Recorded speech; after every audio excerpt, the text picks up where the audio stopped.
c'est ça. Oui, c'est des bonnes caméras. Oui, on en a acheté. Oui, on fait des projets avec. Mais pourquoi? En fait, il y a encore des HVX200 qui se vendent, des HPX 170. Pourquoi? Il y a encore beaucoup de X3 qui se vendent parce qu'il y a un marché pour ça, parce qu'ils ont leurs avantages et ces caméras-là ont leurs inconvénients. Comment? Oui. Non, écoute. 4. Petites affaires. Donc, le premier, c'est le rolling shutter. C'est quoi? Le rolling shutter, c'est ça. En fait, c'est un peu bizarre avec le resizing. Oui. En fait, je vous ai parlé tantôt du sensor qui prend l'image progressivement. En fait, ce que ça fait, c'est quand on bouge, il prend le haut de l'image avant d'arriver au bas. Donc, quand on bouge, ça nous fait une image progressive. Et en fait, je vais vous montrer ce que ça fait. J'ai fait un petit exemple là. En fait, vous voyez que ma ligne est droite. Le building n'est pas supposé être croche et le poteau non plus. C'est un des effets que le fait de rolling shutter de l'image progressive qui serait sur le sensor va faire. Ça fait ça, là, je bougeais la caméra, mais ça peut faire la même chose si un autobus passe devant votre caméra, même si vous êtes fixe.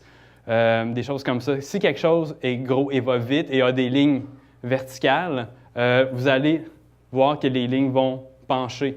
Plus le capteur va être rapide et moins il va avoir de l'effet de shutter de jello dans les caméras.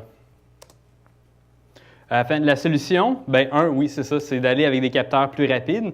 Ou il y a une compagnie qui s'appelle The Foundry qui font un logiciel qui s'appelle Nous, qui ont sorti un plugin qui arrange ça. Donc, si on a un original, là, on voit une fois corrigé. Ce qui est le fun, c'est que oui, on pourrait prendre l'image puis juste la redresser, mais c'est parce que comme dans cette image-là, c'est pas la caméra qui bougeait, c'est juste l'autobus. Donc, les poteaux restent droits, mais l'autobus va revenir dans une position naturelle.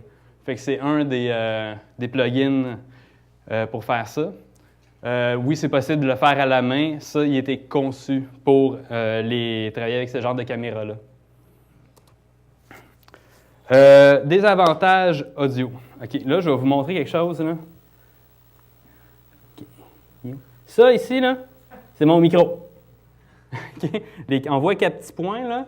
C'est ça. Alors, quand on veut faire des prises de son, si on fait de l'entrevue, si on fait, dès qu'on a 2 personnes qui parlent, qu'on veut même un court-métrage où on a plusieurs personnes, c'est pas l'idéal. Qu'est-ce qu'on fait pour résoudre ce problème-là? C'est que, premièrement, il y a BeachTech qui ont sorti un appareil, en fait, qui est ici. J'ai mis ça à la plus grosse ligne. Qui est ici. En fait, moi, ceux qui ont eu des GL1, des caméras comme ça, des Canon GL1, BeachTech fait longtemps qu'ils font des appareils comme ça. Ça permet de prendre des micros XLR, de les brancher sur le côté et de rentrer dans l'entrée 1.8 de la caméra.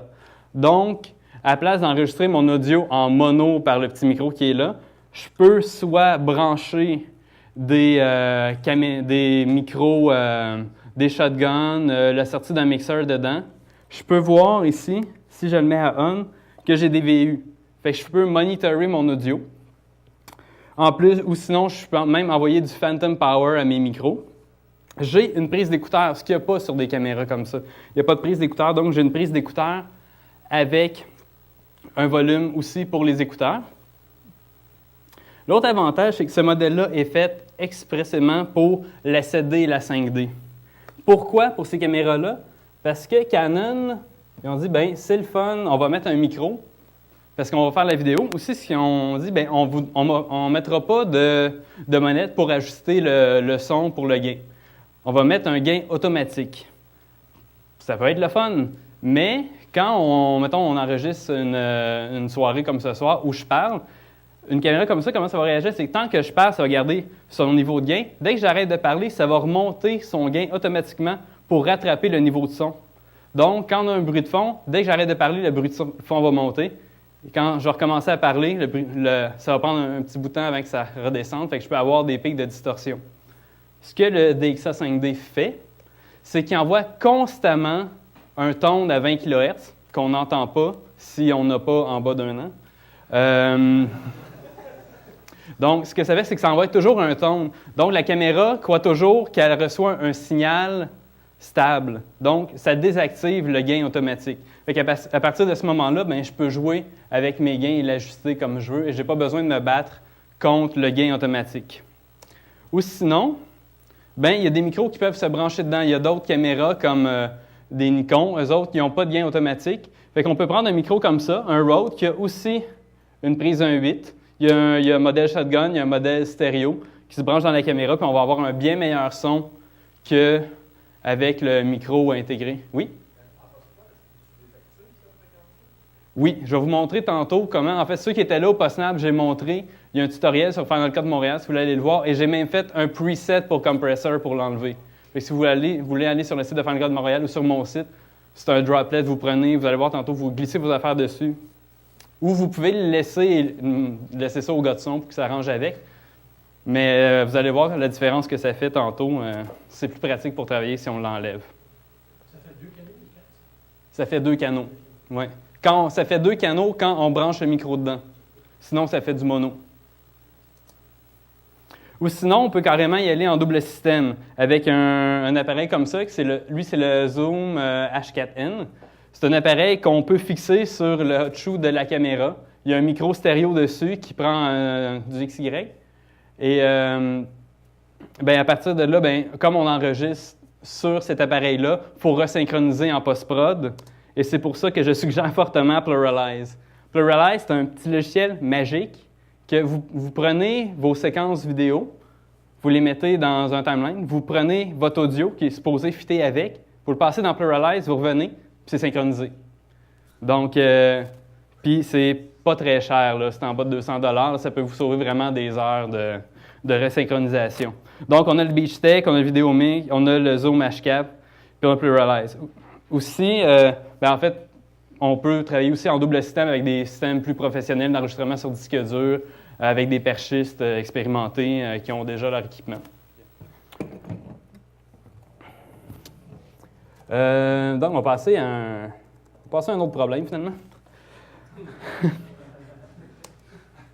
En fait, ça, on l'a passé. Je vais vous montrer mes animations du tonnerre. Et Pluralize. Aussi, qu'est-ce qu'on a comme sur les lentilles photo qui sont de très bonne qualité, souvent, qu'on a souvent moins dans des objectifs faits pour le cinéma, c'est le breathing. Ici, on va vous montrer une vidéo d'une 100 mm macro où tout ce qu'on fait, c'est tourner la roulette du focus. Vous allez voir ce que ça donne.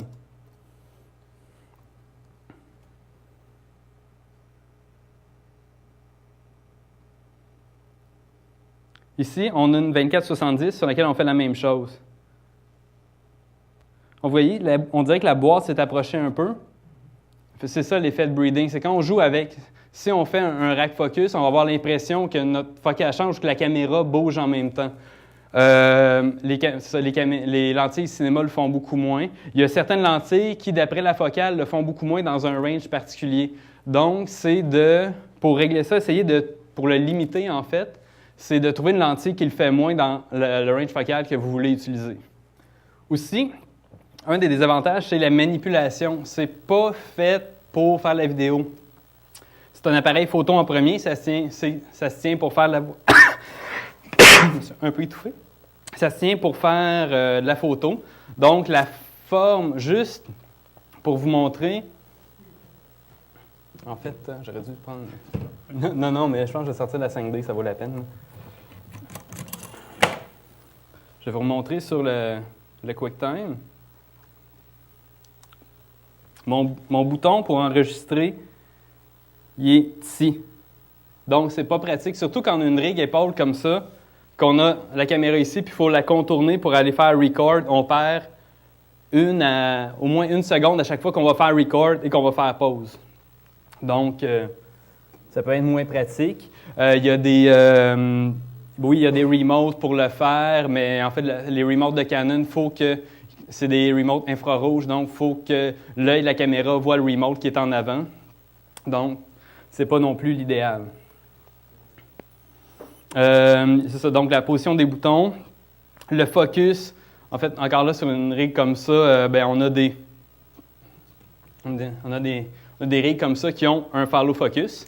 Donc, qui nous permet, oui, de marquer notre focus, mais qui permet aussi d'y aller souvent plus smooth et d'y aller aussi beaucoup plus, en fait, de faire des tours complets ou pas. Des fois, quand on est pris avec notre lentille puis on est rendu de l'autre côté, ça va moins bien aussi. Alors, est-ce que c'est ça qui élimine les vibrations? Parce que, mettons, si on est très proche, on va filmer, là, si tu touches à ta caméra, tu vas induire une vibration. Oui, c'est ça. Il y a ça.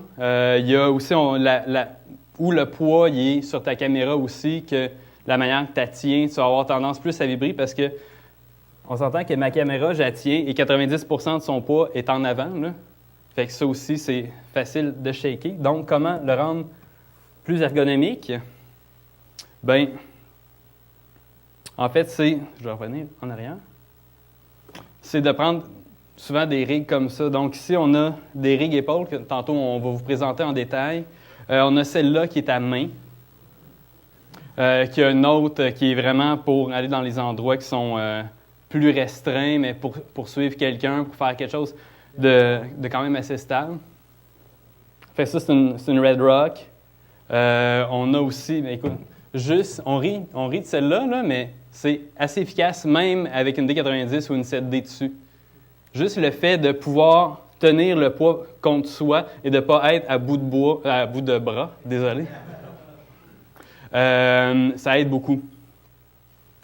Tantôt, en fait, vous viendrez à la pause, on va vous laisser essayer les rigs ici. On va avoir Kim qui va venir sur notre petit tabouret dans notre setup photo. Donc, vous pourrez venir les essayer. Un autre des désavantages, c'est ces caméras-là font de la photo en RAW et tournent des images vidéo en H264 qui est très compressé. Là, je vais vous montrer une comparaison entre du H264 et la même caméra, le même foyer qui fait la photo. Là, je vais vous le montrer là-dessus, mais si vous voulez voir de plus près, vous viendrez le voir sur l'écran. La différence est assez énorme. On voit la compression, on voit ce qu'on perd comme image. Donc, et là, je ne parle pas de résolution parce que je les ai rapetissés les deux à la même résolution. Donc, on parle vraiment de détails entre le RAW et la compression. Donc, ici, j'ai mon image vidéo. Puis ici, j'ai mon image en RAW. En fait, on voit que le verre de ma bouteille d'Appleton a une espèce de granulé dedans. On voit plus les traces de doigts sur la troisième bouteille. Ici, plus proche, c'est grossi à 200%. Donc, ça, c'est encore en compression. Puis ça, c'est en RAW. Donc, compression RAW, compression RAW. Juste dans les lettres de l'étiquette en rond en bas, là, on voit assez bien ce que ça fait. C'est ça, c'est l'information qu'on perd pour être capable de tout prendre cette information-là et la mettre sur une carte en temps réel à 24 images secondes ou à 60 images secondes. Donc, les solutions, qu'est-ce qu'on fait pour bypasser cette compression-là? Bien, en fait, on essaie de prendre une caméra qui a le moins de compression. Tantôt, on va avoir un petit tableau avec de comparatifs, puis on va pouvoir ça va être un des éléments qu'on va comparer.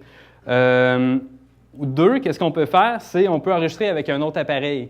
Soit on peut enregistrer directement dans une salle de montage, dans une station de montage, dans un appareil comme un Kipro qu'on a présenté à notre dernière soirée, qui est un enregistreur numérique qui prend des entrées HDMI, HDSDI. Ou sinon, aussi quelque chose qui est intéressant, c'est Magic Lantern. C'est un third party qui ont décidé de faire des firmware pour les caméras. Alain, tu veux-tu un petit mot là-dessus? Oui, OK. Oui. Bon, alors, en fait, Magic Lantern, c'est quelque chose Hudson, son nom, je ne me rappelle pas. C'est dans le bon vieux temps, avant que le firmware update 1.1 de la 5D soit sorti. Les gens étaient vraiment frustrés qu'on n'avait pas de contrôle manuel. Il y avait un site que j'oublie le nom, mais les gens, finalement, on pouvait promettre de l'argent à la première personne qui allait trouver moyen de hacker la caméra pour pouvoir donner un contrôle manuel. Il y avait ramassé au-dessus de 12 000 $. Puis pour dire, c'est quelque chose qui s'est souvent fait. Les gens, je ne sais pas si vous avez des PowerShot, les Canon PowerShot G7, G9, je pense qu'ils le font aussi pour la G10. Il existe des firmware qu'on peut complètement changer le fonctionnement de l'appareil. C'est des fonctionnalités qui ont été soit cachées par Canon parce qu'ils les avaient implémentées, mais ils ne voulaient pas les sortir, puis là, les gens les réactivaient. Si vous avez justement des Canon PowerShot G7, ça vaut vraiment c'est une des meilleures caméras que vous pouvez avoir pour faire des timelapses, mais ça, c'est un autre sujet. Donc, les gens, Hudson s'est mis à travailler pour faire un firmware. Il a réussi à décrypter le firmware. Il a rajouté plusieurs fonctionnalités. Une, justement, qui nous intéresse présentement, c'est de permettre d'avoir la sortie, parce que la 5D a une sortie HDMI. Mais quand on enregistre, le problème, c'est que cette sortie-là sort en 1080p, il me semble. Ou 640i. Excuse-moi, c'est quoi j'ai dit? Je ne voulais pas dire 1080, j'ai complètement oublié. C'est 480, je pense. 480. Donc, c'est pas super utile. Bien, disons, c'est utile pour si on a juste un moniteur et qu'on veut voir ce qui se passe. Mais à la base, quand Canon a sorti ça, ils ne pensaient pas vraiment que quand la 5D est sortie, quand ils l'ont designé, ils ne pensaient pas que ça allait avoir les gens allaient avoir un si grand engouement. Donc, ils n'ont pas forcément mis tout leur intérêt là-dessus. Puis en même temps, ils ne voulaient pas tuer leur marché. Mais lui, Hudson, ce qu'il fait, c'est que ça sort en 1080p. Évidemment, le firmware fait d'autres choses. Il va aussi, je pense que ça disable l'audio gain. Il est capable on peut être capable de programmer un rack focusing dessus. Donc, on peut dire focus de telle distance à telle distance, puis lui va le faire à une certaine vitesse. Puis en fait, où ça devient intéressant, c'est parce que quand on tourne en vidéo avec la 7D ici, vous voyez ici sur le petit moniteur, ce que j'ai là, c'est exactement ce que je vois dans mon viewfinder. Donc, si j'enregistre ça, ça me donne rien. Donc, une des choses que le firmware fait, c'est de donner vraiment une sortie HDMI que je pourrais enregistrer sur un autre appareil. C'est sûr que ça, c'est testé parce que j'ai installé le firmware puis je n'ai pas enlevé les displays nécessairement. J'ai pas vu que c'était une fonction non plus sur le site. C'est pas dans la version courante, c'est dans la prochaine version. Sur le site Magic Lantern, ils n'en parlent pas, qu'ils ont réussi à se débarrasser des displays et des cochons. Ah non, est-ce qu'ils se débarrassent des displays? On est encore pogné avec le carré blanc du Focus avec Magic Lantern, je pense. Ça se peut, mais je sais que ce n'est pas le firmware qui est là présentement. Moi, je l'avais vu sur la vidéo parce que j'ai subscribé sur Vimeo à ces différentes vidéos. Puis il y en a un qui le sort, puis il le sort sur un mini HD, je pense, l'écran qui sort. Je sais qu'il continue, tu peux continuer d'enregistrer, puis là, ta sortie va démarrer HD, ton moniteur. Et de là, enregistrer, mettons, avec une adja côté, sans bizarre. Honnêtement, je sais qu'il disait qu'il voulait le faire, mais je ne sais pas s'il le fait. Je pense que ça Mais c'est la direction où est-ce qu'il s'en va. Puis présentement, tout ce qu'il fait pour la 5D, maintenant, à cause de la 7D, ça a un peu ralenti son développement parce qu'il veut aussi le rendre compatible avec la 7D, tout ce qu'il fait. Là. Mais c'est quelque chose à surveiller, évidemment. Je ne recommande pas du tout d'utiliser Magic Lantern, étant donné que ça pourrait techniquement scraper votre caméra.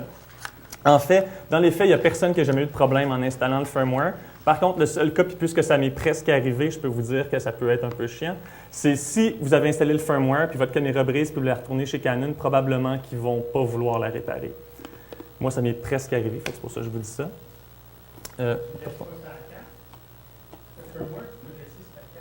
Oui, mais j'ai juste au cas où qu'il arrive quelque chose. Mais si la caméra ne marche plus, il faut que ça renvoie chez Canon.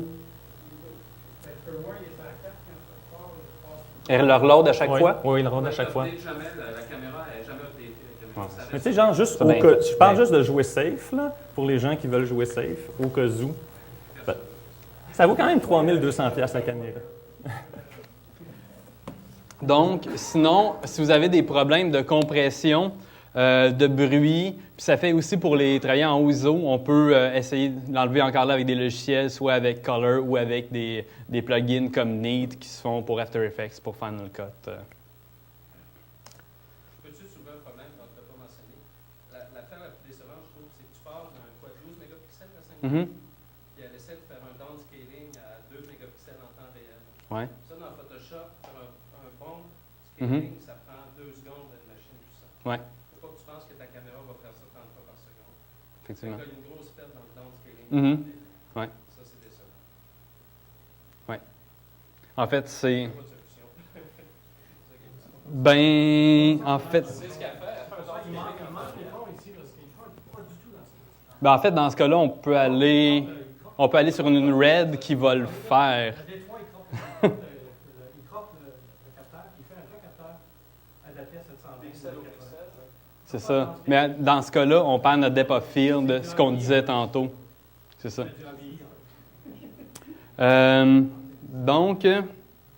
Après ça, oui, on parle de manipulation. En fait, j'ai un peu vendu mon punch tantôt, là.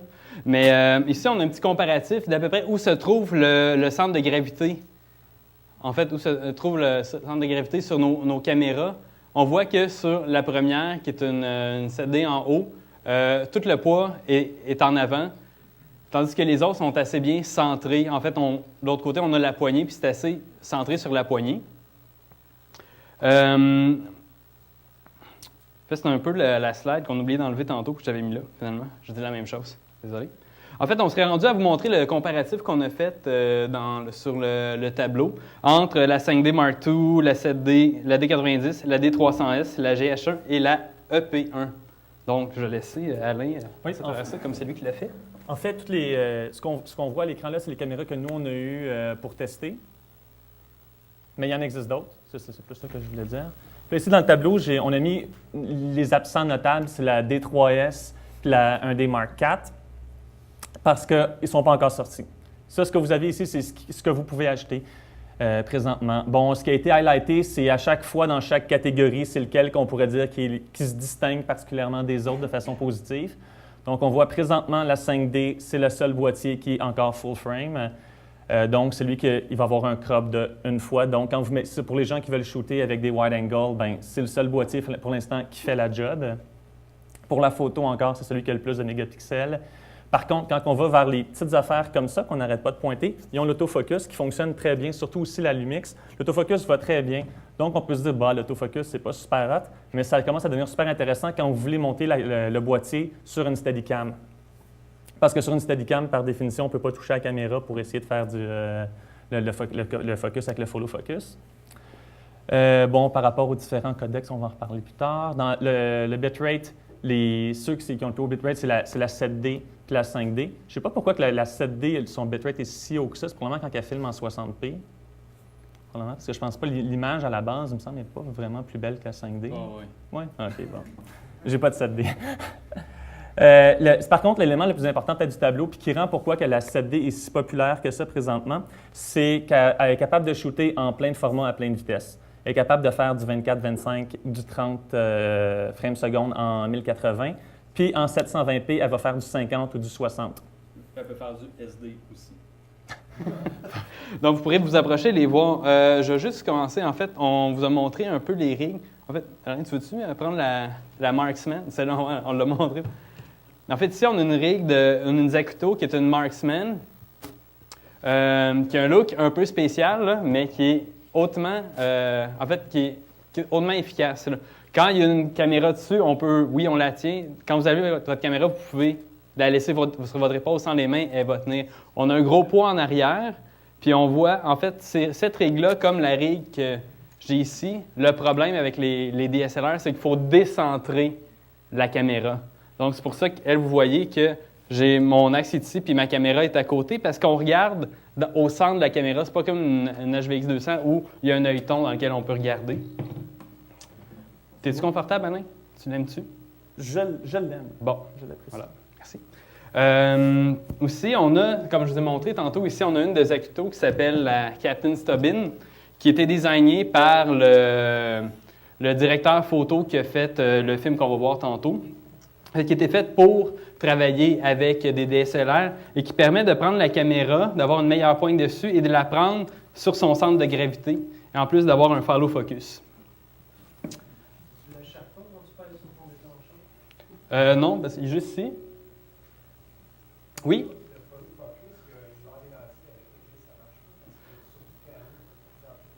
Oui, tout à fait raison. La 50 mm 1.8, ça ne marche pas pantoute. Puis il y en a d'autres. C'est juste, ça dépend, il faut que tu regardes. Il y a certaines lentilles que ça va très bien, puis il y en a d'autres que ça ne marche pas pantoute. C'est hit and miss. Un autre des trucs, Alain et moi, on est d'accord pour dire que c'est le meilleur achat à faire après ta lentille, c'est le Z-Finder de Zacuto. En fait, ce que ça permet de faire, c'est de voir ton écran, ici, une loupe, puis tu es vraiment capable de voir ton image comme dans un viewfinder de caméra vidéo. Ça l'aide, à faire le focus, ça n'a juste aucun bon sens. Et ce qui est le fun aussi avec le Zacuto, c'est que c'est sûr que si je veux utiliser ma caméra comme dans un mariage comme Alain et je veux faire de la vidéo, de la photo, quand je viens pour faire de la photo, puis je veux voir dans mon œilleton, c'est un peu difficile avec ça, mais elle s'enlève comme ça, elle se snap dessus. Ça vient même avec un lanyard, si on veut, pour se l'accrocher dans le cou quand on fait de la photo, puis la remettre quand on fait de la vidéo. Fait que tantôt, vous regarderez avec et sans prétention, c'est ma caméra. Fait que je vais la mettre sur la Red Rock ici, sur la iSpy, la longue. Comment il s'appelle le bizarre? C'est le Z-Finder. Z-Finder de Zacuto. Écoute, il y a d'autres compagnies qui en font. Il y a Hoodman qui en font un aussi, mais ils ne se snappent pas sur le viseur, sur le LCD comme ça. On a besoin d'un adaptateur pour le mettre. Il y en a un qui vient avec le iSpy de Red Rock. Mais celui-là, c'est vraiment le plus fun. Écoute, vous pouvez ajuster son foyer dessus par rapport à votre œil, par rapport à la distance de votre LCD. Puis même juste pour prendre de la photo, quand je vais prendre des photos, moi-même, je l'amène. Simplement parce que quand c'est un environnement qui a énormément de lumière puis qu'on voit mal le LCD, mais ça permet d'isoler puis de bien voir ce qui se passe sur le LCD. Un beau gadget. Donc, en fait, ça... Ah oui, une autre chose, j'en parlais de ça, je l'ai oublié tantôt. Lecteur compact flash. Lexar, Firewire 800, 8 GB, 3 minutes, transféré sur votre disque dur. Alain, c'est combien de temps, toi, ton USB 2? Complètement ridiculement long. Moi, ça me prend plus que 40 minutes. Là. Donc, 3 minutes, 8 gigs. Comme vous êtes sur un tournage, là, ça peut être pratique. Puis, il y a 2 parts. Vous pouvez en mettre plusieurs en chaîne. Donc, c'est bien fun. Lexar en vente chez Lozo, 90 $.